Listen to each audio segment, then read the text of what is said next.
Image news కి స్వాగతం. భీమవరం నియోజకవర్గం ఇన్ఛార్జి చినిమిల్లి వెంకట రాయుడు ఆధ్వర్యంలో విస్పా కోడేరు వంతెన వద్ద నుండి రాయలం చినమిల్లి వెంకటరాయుడు ఇంటి వరకు డిఎస్సి 2026 అంశాలపై నిరసన ర్యాలీ కార్యక్రమంలో పాల్గొన్న రాష్ట్ర అధికార ప్రతినిధి నరసాపురం పార్లమెంటు పరిశీలకులు శ్రీ ముదునూరి మురళీకృష్ణంరాజు ప్రెస్ వారితో మాట్లాడుతూ పరీక్షల లీకేజీ అక్రమాలకు బాధ్యత వహిస్తూ రాష్ట్ర విద్యాశాఖ మంత్రి రాజీనామా చేయాలని, విద్యా దీవెన వసతి దీవెన బకాయిలు తక్షణమే చెల్లించాలని, నిరుద్యోగ భృతి అమలు చేయాలని డిమాండ్ చేస్తూ ఈ కార్యక్రమంలో ముఖ్య అతిథులుగా పాల్గొన్న వైఎస్ఆర్ కాంగ్రెస్ పార్టీ రాష్ట్ర అధికార ప్రతినిధి మరియు నరసాపురం పార్లమెంటు పరిశీలకులు ముదునూరి మురళీకృష్ణంరాజు, ఈ కార్యక్రమంలో గూడూరు ఉమబాల, భీమవరం పట్టణ అధ్యక్షులు గాదిరాజు రామరాజు, రాష్ట్ర కార్యదర్శి ఏఎస్ రాజు, వీరవసరం మండలం అధ్యక్షులు చవాకుల సత్యనారాయణ, యువజన విభాగ జిల్లా అధ్యక్షులు చిగురుపాటి సందీప్,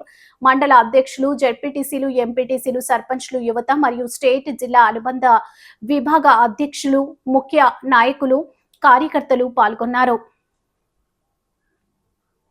ఈ రాష్ట్రంలో కూటమి ప్రభుత్వం అధికారంలోకి వచ్చి 2.5 సంవత్సరాలు అయింది. ఈ 2.5 సంవత్సరాల నుంచి కూడా ఏ ఒక్క హామీని అమలు జరగకపోయినా ప్రతి కార్యక్రమానికి కూడా మనం ముందుండి పోరాడి కొన్ని కార్యక్రమాలు సాధించుకోవడం జరిగింది.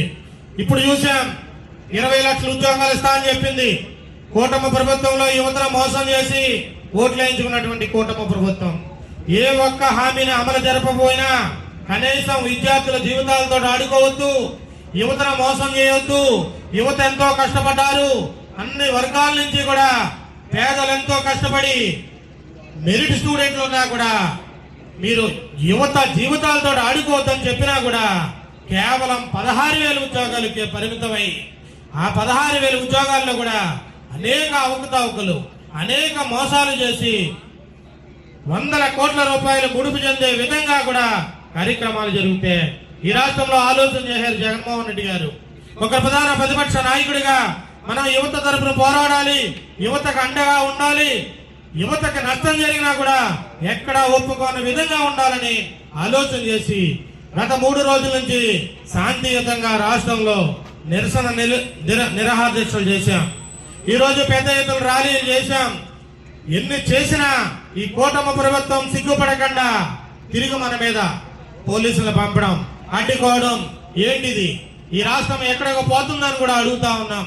మీకేమాత్రం సిగ్గున్నా కూడా మీరు ఇచ్చినటువంటి హామీలు అమలు జరగకుండా పోలీసులతోటి ర్యాలీలను అడ్డుకుందామన్నా కూడా ఎక్కడ ఆగకుండా రాష్ట్ర వ్యాప్తంగా దిగ్విజయంగా చేశాం. ఈ రోజు భీమవరంలో రాయుడు గారి ఆధ్వర్యంలో ఎంతో మంది మనం యువత తరపున పోరాడి నిరసన కార్యక్రమాలు తెలియజేస్తుంటే పోలీసు వారు ఒక రౌడీలను ఆపినట్టు, ఒక గూండాలను ఆపినట్టు, ఒక స్టెర్లిస్టులను ఆపినట్టు మీరు పరిపాలన గాలికి వదిలేసి, లాండ్ ఆర్డర్ని గాలికి వదిలేసి కూటమి ప్రభుత్వ నాయకులు చెప్పిన పనులు చేస్తుంటే పోలీసు వారు కూడా సిగ్గుపడే విధంగా ఈరోజు పరిపాలన జరుగుతూ ఉంది. పోలీసు వారు తీరు చూస్తే రాష్ట్ర ప్రజలందరూ కూడా సిగ్గుపడాలి. ఈరోజు ఏంటిది? లాండ్ ఆర్డర్ ఎక్కడో పోయింది. మీరు కూటమి ప్రభుత్వం తొత్తుల కింద పనిచేస్తున్నారు తప్ప లాండ్ ఆర్డర్ పరిరక్షణలో పెట్టే విధంగా లేదని రాష్ట్ర వ్యాప్తంగా కూడా సిగ్గుపడే విధంగా ఇప్పుడు కన్నా ఈ కూటమి ప్రభుత్వం సిగ్గుపడాలి. ఎవరైతే యువతకు నష్టం జరుగుతుందో ఈ నష్టం మీద మొన్న జరిగినటువంటి డిఎస్సి మీద సిబిఐ ఎంక్వైరీ చేయండి. విద్యాశాఖ మంత్రి రిజైన్ చేయాలి తప్ప మీరు తప్పించుకుని కూటమి ప్రభుత్వం నాయకులను ఆపుదామనుకుంటే కూడా ప్రజలు క్షమించే పరిస్థితి లేదు, యువత క్షమించే పరిస్థితి లేదు. ఇప్పటికన్నా లోకేష్ రాజీనామా చేయాలి.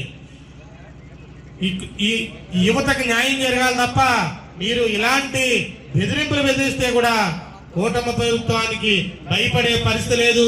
1 సంవత్సరంలో జగన్మోహన్ రెడ్డి గారు పాదయాత్ర స్టార్ట్ అవుతుంది. ఆ రోజు కూడా మీరు మారకపోతే కూడా మీకు అంతిమ యాత్ర తప్ప ప్రజలు వేరే మార్గం చూపించడానికి కూడా మరొక్కసారి తెలియజేసుకుంటూ నాకు ఈ అవకాశం ఇచ్చినటువంటి రాయుడు గారికి ధన్యవాదాలు తెలియజేసుకుంటూ